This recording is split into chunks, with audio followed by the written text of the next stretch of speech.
When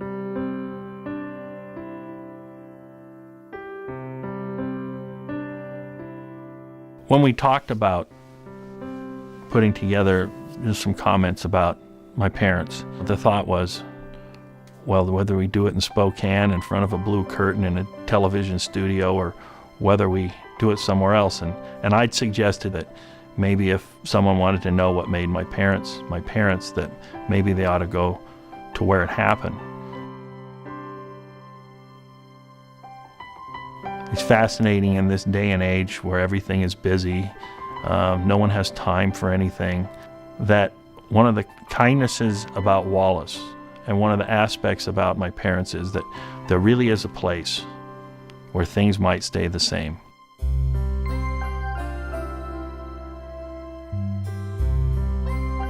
And to sit here today in the Stein Club, where my parents met 61 years ago, and to be across the street from where my father went to work on September 1, 1948, on his first day of self-employment. To think of all that, and yet his office is 2 blocks away, and the interstate that now goes around the town would have taken all of that out. And to see that it's still here, and all those qualities are still here, you know, it really is, to me, remarkable. Harry never gave up. You know, he put his mind to something, or he committed himself to something, and he would see it through. You didn't talk to Harry more than a few minutes, and you knew where Harry stood on things. He was very forceful and very forthright about his position on things. And he made that clear many, many times on the board, and that's why he was such an amazing board member. Harry genuinely cared for and loved people, and when he got to that level of friendship, he'd do just about anything for you. And all of that front of just strength melted away into a real compassionate heart, as well as a loyal heart.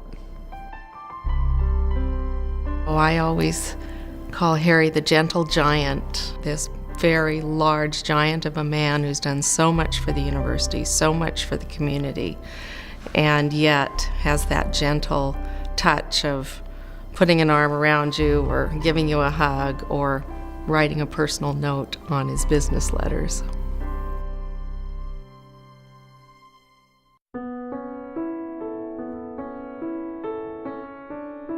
They were great models of not only what marriage could be, but they were great models of what generosity can be and what faith can be.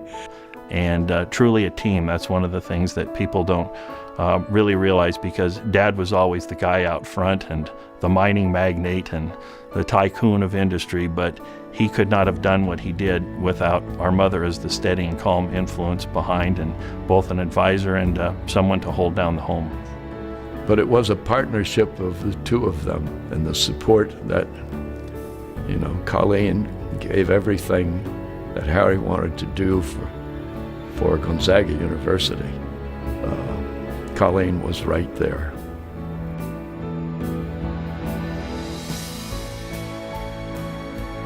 He had a heart that was bigger than he was, and there are many things that were accomplished in North Idaho and Eastern Washington that would not have happened had it not been for Harry Magnuson.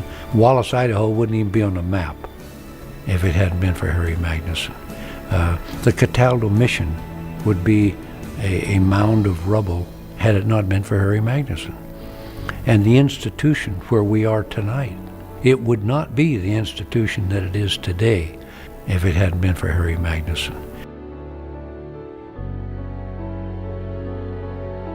Harry Magnuson went to the banks who were ready to close the place down, and he says, "You're not going to close down Gonzaga University." And in those early days, when this university was under siege because of no money and very few students, and it was tough. And Harry got there, and he stuck his neck out, and he made it happen. And that's when you really understand when people are loyal and prepared to give. That's giving. And Harry did that well. You know, Harry told me one time, he said, I think my greatest value to Gonzaga is I helped Gonzaga learn to believe in itself. And I think he saw it as a challenge. Very committed to education his entire life, of course. Young people that could not finance their higher education got help from Harry. The public didn't know about it. Sometimes even the students didn't know from whence it came. And Dad stayed on the board for approximately 40 years. And he always said, when it comes to Gonzaga, I get so much more back than I give. There are those unique individuals that we have the privilege of getting to know in our lifetime that are such tremendous benefit to all of society that we revere them. Harry Magnuson was that type of an individual, a big, big man. You just have to say, Harry, thank you. And I think back as I drove up today about Dad, Mom, the qualities that they helped instill not only in their children, but their friends, the people they impacted. And I think probably to me personally, for my love of this place and all things that it is, both to my family and the town, I think the most important thing is he never forgot where he came from.